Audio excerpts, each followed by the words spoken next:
Welcome to Talk About Topeka. I'm Chris Schultz. Tonight, we're joined by Joyce Martin, the CEO of the Topeka YWCA.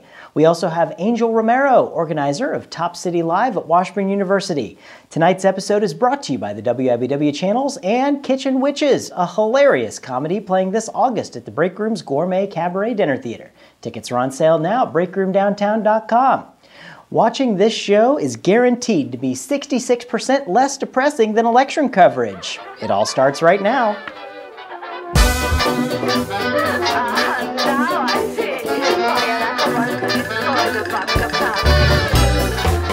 A New York City judge ruled that 9/11 victims would be paid a collective sum of $6 billion to be paid by Al-Qaeda and Iran. The state's leading collection agencies sent in this response. Crack talking. The only way you're getting that money from Al-Qaeda is if you send Boba Fett and, Dog the Bounty Hunter, along with the judge himself. Do we have a picture of that judge? That's what I thought. Just as long as you don't send the other judge. A Vermont man recently arrested for marijuana possession sought vengeance by driving his tractor to the police station parking lot and crushing all 7 vehicles inside. The chief deputy later said that without their cruisers, they had nothing to pursue him with. It's a tractor. You can catch him with a brisk jog. Okay, so maybe it was just after lunch and no one wanted to get an upset stomach, but at least shoot the tires. You have to be an Imperial Stormtrooper to miss those things. Keystone Cops aside, this impromptu monster truck rally took out over half the police fleet, which, again, was due to a possession arrest. We haven't seen an overreaction this big since Governor Brownback ordered all orientation discrimination lawsuits to be processed through our local Chick-fil-A. The tractor terrorizer, as he's being called in the media. Okay, well, just by us. He was eventually apprehended by the police in the next town over. We here at Talk About Topeka have obtained exclusive footage of the event. Check it out.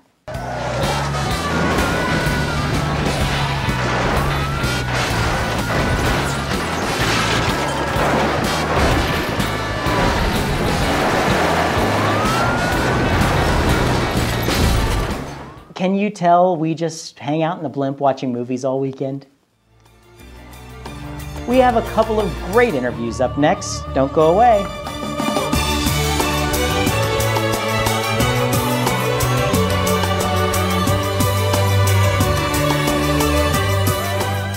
So we're celebrating a birthday. It's 125 years of the YWCA. I'm sitting with their CEO right now, Miss Joyce Martin. Joyce, thank you so much for joining us. Thank you for having me. Absolutely. 125 years for an organization that's over 150 years old. That's true. That's a pretty good milestone. Yeah, we're pretty excited. We've got a phenomenal group of volunteers that are working on our birthday party, which will officially be in November. We'll have 2 different events. We've kind of collapsed into our what's traditionally the Women's Night Out, which is 400 to 500 attendants. We've kind of pushed that into a birthday celebration, and then we'll also be doing an open house for the community. We've got literally thousands of friends in this community that have supported the YW over the years, and what a great time to thank all of them and open up our home and say, we appreciate you. Absolutely. And over the years, there's a lot of programs that you guys are involved in the community with. What are some of the most notable programs you guys are working with? Our most notable probably would be what used to be called Battered Women's Task Force, which is now called the Center for Safety and Empowerment. That program started almost 30 plus years ago, and we've really evolved into that piece that we are servicing thousands of people. We've got a 24-hour hotline. We've got an off-site emergency shelter. We network across the state. We network across the nation, actually, with the YWs that provide the same services. We are still in before and after school care programs. Those started over 30 years ago also for the need of a safe and secure place for children. We continue expanding. Every year we add another school. This year we just added Avondale West. And we are working really hard on becoming in alignment with the schools to help them and help the students to be able to not only get their homework done, but also to be successful in school. Excellent. And we've had a lot of programs that have morphed over the years. Today we offer a program called Girls on the Run. Okay. And that used to be Healthy Youth, which used to be teen pregnancy prevention, which used to be, so we've got a lot of programs that we're definitions change yes. over the years as they meet the needs of what's needed. That's I guess. correct. Yeah, and you guys also have a really exciting thing that I thought recently happened was you guys partnered with Great Life Golf and Fitness for your fitness facility. Tell us a little bit about that. We did something that was a little bit on the edge, and I think that it was kind of neat. I just came back from a regional meeting with the YWs with a couple of the regions and found out that we're not the only YW that's starting to dip their toe into looking at some different models. Mm-hmm. And this was one. We started looking at that fitness center, and the fitness center when it started in the 70s was great. Mm-hmm. Very few fitness areas where women could go to and feel comfortable. Mm-hmm. Over the years, the fitness centers have kind of changed.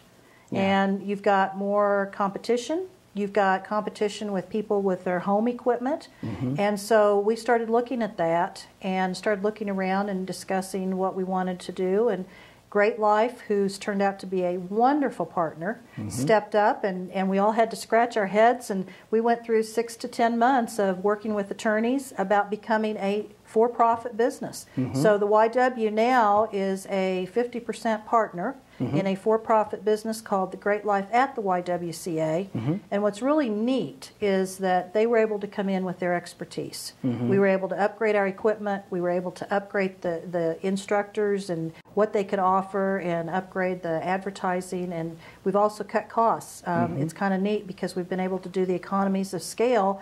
For example, lawn mowing. It used to cost us $500 to get all of our yards mowed. Wow. And we're able to work with them and have their lawnmowers come in, and we've cut our costs dramatically.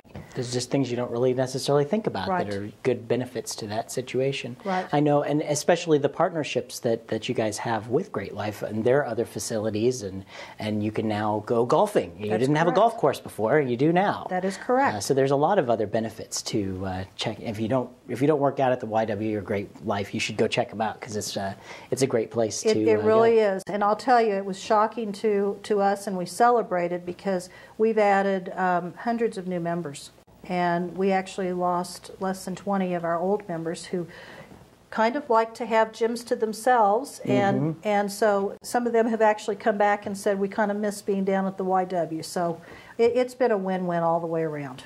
I'm one of those members that joined up, Good. and I'm glad to be there, although I don't get there as much as I probably should. They'll tell you down at the front desk, you know. Oh. I'll see you there. I sneak down the back stairs, okay, but I'm in there. So the 125 years happening in Topeka with the YWCA on a more like a global scale, the national scale as well. How's that all tying in with what the national organization of YWCA is doing? You know, the national YWCA organization has decided to make itself stronger nationally. The YW about 12 years ago went back into a grassroots mm-hmm. and lost the ability to be a strong national presence. So what's going on right now is that grasping the strengths of being on the ground, tying it in with communication, but rebuilding a strong national is where we're headed. And we are going through significant bylaw changes. Mm-hmm. We are going through significant discussions as far as how the current regions will look nationally. And we are going to rebuild a national board. So we think this will be a win-win all the way around for the YWs. We talk about how the organizations had to change over the years. Any organization that lasts 150 years is going to have to go through a lot of changes. And we know our world's changed a whole lot recently. And you guys are weathering that storm, and you'll be here for another 150 years. We plan on it. And that's the other thing is that we've got a super board, and we've got wonderful, loyal volunteers. We've got new people coming in the door every day going, what can we do to help? And so we're really looking hard at what the community needs are and how we can transition and celebrate our roots, but also build for the future so that we're here for another 125 years. Absolutely. We're doing it here in Topeka. So. Well, I go back to when we were talking about the fitness center. Yeah. Seriously, going back to the East Coast, I found out that some of Philadelphia was looking at dealing a for-profit model in a place in Boston, and so we had a place out on the West Coast, but we were the first ones here in the Midwest that decided to kind of test this model. So there's neat things that happen in Topeka, and sometimes we drop our heads in shame, and we shouldn't. We should be saying, what do we have to celebrate? Well, there's an old show business line that says, if you think your act is good, try it in Topeka. And so Topeka's trying a lot of things, and luckily we're having some good success around here. The YWCA is definitely one of those things. Joyce, I thank you so much for joining us on the show today, but I can't let you go until we do our notorious lightning round. It's where we put 1 minute on the clock. Okay. I ask you a bunch of really silly questions, and you just throw off the first thing that comes to the top of your mind. Oh boy, okay. All right, let's put 60 seconds on the clock, and go. Joyce, who's your favorite celebrity? Oh my goodness, my favorite celebrity, it would have to be you. Oh, you get lots of brownie points for this one. All right. Let's see. If Hollywood made a movie about your life, who would you want to play the leading role? Oh, I think Sandra Bullock. Ooh, that would be a good one. Yeah. I think Sandra Not Bullock. for me, for you. Yeah, for me. Might be entertaining if she tried to play me. I don't know. Let's see. What was your favorite TV show when you were a kid? Ooh, when I was a young kid, I grew up in overseas, so I didn't have the availability of shows that everybody else would have seen. I don't know. I see MASH in my head as we're talking, so I guess MASH. Good show, good show. I always saw myself as the nurse running up the hill. Let's see. Do you prefer to be indoors or outdoors? If I had to make a choice, I'd probably say indoors. All right, and our time is up, but one more question. What's your favorite television show to watch every Tuesday night at 9:30 on MyTV? Well, it would have to be this one. Talk about Topeka. Hey, right here. Joyce, thank you so much for joining us, and we're so glad to have you at the YWCA. Let's keep it around for another 150 years. Thank you. Here we go. Thanks.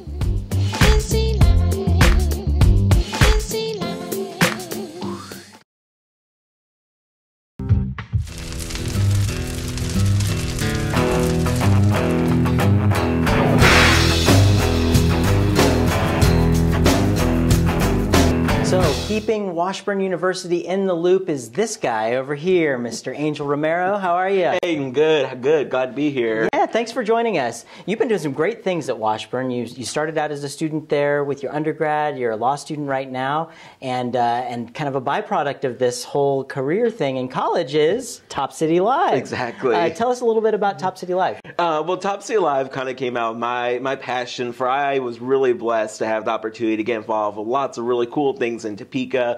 Started with the Heartland Visioning Project was kind of my drive and my impetus behind wanting to get more involved in Topeka, and I had a lot of really cool people in Topeka that reached out to me as a student, which I thought was the coolest thing ever, to get involved with things that are happening in Topeka, and I saw the cool stuff that was going on. I went through Leadership Greater Topeka and saw the really cool things happening in Topeka, and I was all jazzed up and all excited about this, and I would tell my students about, and I said there needs to be a way that other students know about these cool things that I'm doing and I get to experience that other students need to know about it. Yeah. So I got a group of my friends together in my apartment one night and gave them pizza and say, hey, so I have this idea.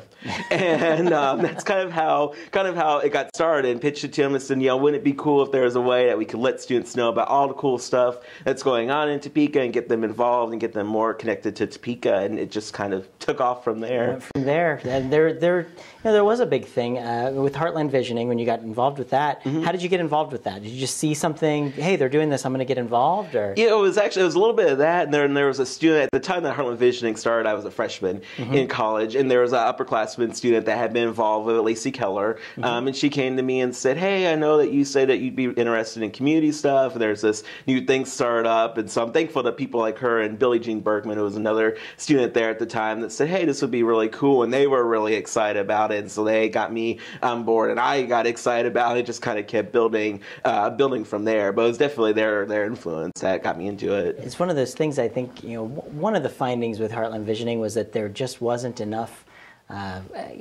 ways for people to find out about things that were happening. There's a lot of great things that happen around Topeka, and people just weren't finding out about them. Right. So, I mean, I think that's great that you guys kind of answered the call with that, at least to get Washburn involved with that. So who were the original folks that kind of got the group together? Sure, it was myself and then about 10 to 12 other Washburn students. Some have graduated by now, but then there's still some of that core group there still with the organization today. People that were all level juniors, seniors, sophomores at Washburn. Other students that I knew that were students that were really energetic about Topeka and that people I knew that I could count on, and people that I felt like could get other students really excited about Topeka. Absolutely, and I think Washburn's seen an immense amount of growth from the time that you started there. Oh, even. absolutely. I mean, the amount of buildings, the amount of students, everything has been going great at Washburn. Oh, yeah. Tell us a little bit about your experience with that. Well, it's crazy when I tell people I started in 2006, which doesn't feel like that long ago, but when I look back, even in just the 6-7 years I've been around Washburn, how much has grown, and even year to year, just how much the university is committed to growing and continuously improving. You know, we're not a place that's satisfied very easily. We're always trying to make things better and deliver better quality for our students, and that's what's always exciting to be a part of. And it's exciting that they involve students on that process too. So something like this fit really well with what Washburn does. And Washburn, I think now we're getting ready to celebrate our 150th birthday, which is really exciting. And I think that's a real exciting moment to celebrate how far we've come as an institution. I couldn't agree more. I'm a Washburn Ichabod myself. Awesome. Yeah, that's right. So much to be proud of. I mean, I'm not giving away my age because I'm so old, but I started in Washburn in '97, and it's just to go thinking back to that first time when I was on campus there, and then going back now.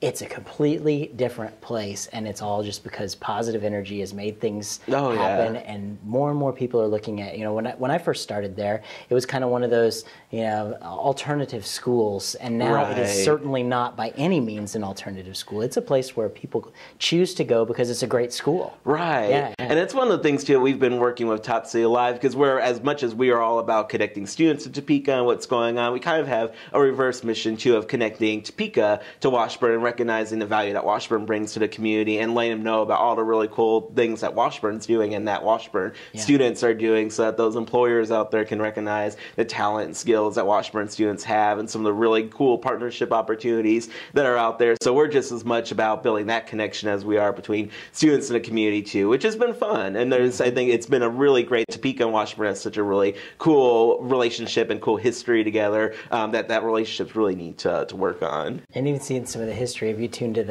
the Washburn channel and you hear about the Ritchie family donating the land, and the Ritchie house is something that just opened up over, off of 12th Street and 11th Street. Right there. That's really cool. Like Topeka's kind of embracing its heritage with that as well. Oh yeah. The students at Washburn, what do they think about Topeka's progress? Sure. Well, it's been a struggle in some years because it's one of those things. I think before organizations like Top City Alive and before Heartland Vision and before lots of other community groups made a real concentrated effort on trying to reach out to students, there were a lot of students that kind of viewed Washburn. They loved Washburn and viewed Washburn as a really great place to get an education, but wanted nothing to do with Topeka and wanted to take that great education they got and leave town completely. Yeah. And that was another one of my the reasons behind me wanting to start Top City Alive was how do we get these really awesome students who are doing great things and have great talents to offer to get them to stay in Topeka. Yeah. And so that's one of the things that we've continuously been working on. And it's still a struggle, and I think we're making really good inroads with students. I think we're slowly starting to get students turned on to the idea that there's a growing young professional community in Topeka and that there's lots of opportunities out there for them to get involved. And we know that it won't be cured overnight. We're not all of a sudden going to have all 7,000 students want to stay in Topeka overnight, but it's a slow process. We're making some progress. Exactly. Yeah. Changing mindsets and that sort of thing. Yeah. And so where did you come to Washburn from? Were you from Topeka? I was not. No, I'm an Army brat, so we kind of lived all over the place. And Kansas was kind of just where we ended up. Yeah. And I had gone to Washburn over the summer when I was in high school and had kind of done some summer programs and had always been impressed by Washburn students I met and everyone there. And it felt like a really good place to be. And so it was totally just those experiences that I had that made me, and it's one of the best decisions I ever made. I never looked back. I didn't know for sure that would be the place I came to college. I applied a couple of different places, but then I ended up, after looking through all that, said, I really feel like I just have have a real good feeling about Washburn, and it turned out to be right in the long run. And you've been doing some great stuff for the Topeka community, and we totally owe you a thanks for all of that. And thanks. I should say I have the opportunity to work with lots of really cool people too. That's what really makes it. I've just noticed so much of an energy that didn't, and I'm a lifelong Topekan, so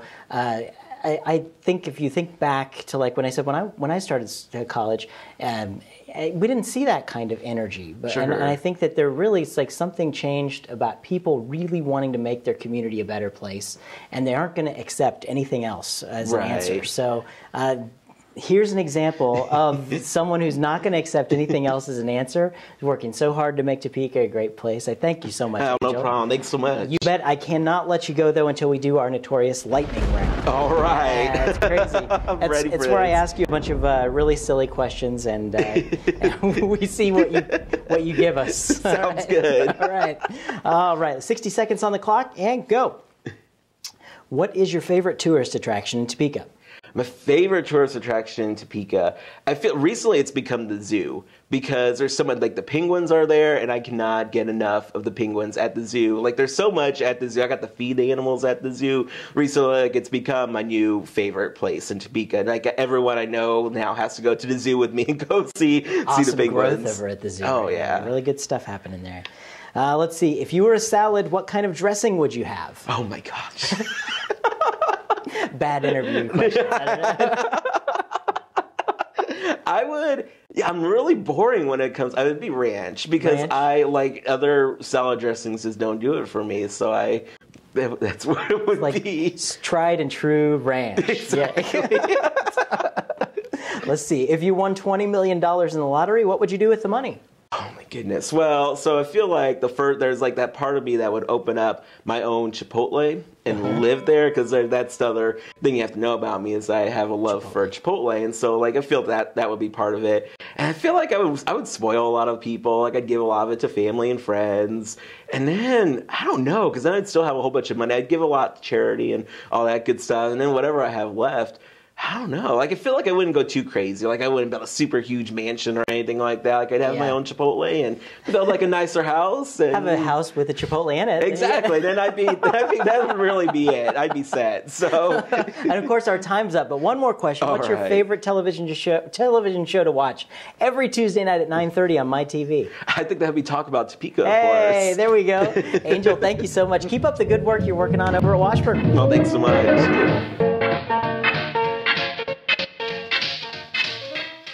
Thanks again to Joyce Martin and Angel Romero. This episode was sponsored by the YWCA channels and the Kitchen Witches. Get your tickets at breakroomdowntown.com before someone spoils the plot on the internet.